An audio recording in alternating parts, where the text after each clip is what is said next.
ka-GoFam! So, magandang gabi po.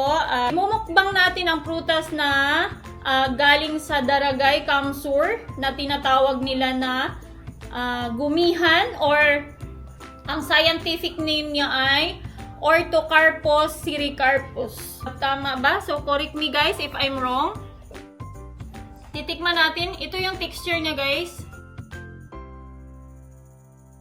So, ganyan siya. So, ayan siya guys, ganyan siya. So, nung binili namin siya, sobrang fresh pa nito. So, nung binyahi, parang naging kulay brown siya. Yellow siya nung binili namin siya guys. Ayan siya guys.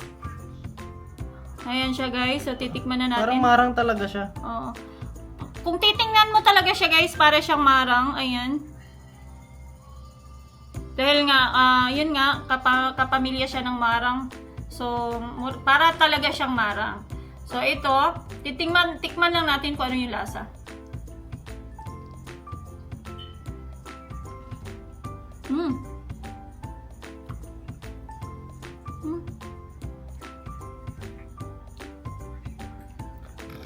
Para talaga siyang marang. Tapos may buto siya guys. Yung, ayan. Marang talaga siya. Para sa akin pero yung lasa niya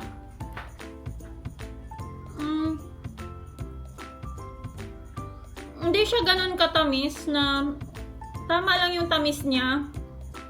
Para siyang marang guys na maliliit lang. Yun lang yung masasabi ko. Parang marang na maliliit siya. Pero ang masasabi ko lang sa kanila mas mabango yung marang compared dito. Pero yung lasa niya, para siyang may kunting lasa ng marang talaga siya. Ayun. Ayun, okay lang naman siya. I-rate natin yung kung nasarapan ba ako o hindi. From out of 10, nasa number 7 siya.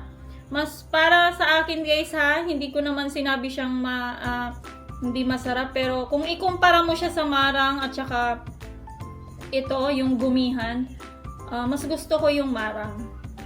Mas malasa kasi yung marang. Or dahil sanay lang ako, dahil taga Mindanao ako. Or kasi hindi lang ako familiar sa fruits na to. So yun na guys. First time ko matikman. Okay siya. 7 out of 10.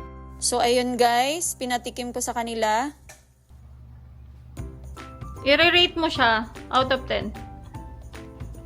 Mga 8.5 out of 10. Ikaw ate? 7. 7. 8 out of 10. So, bukas guys, titikman natin ang pili nuts kung anong lasa.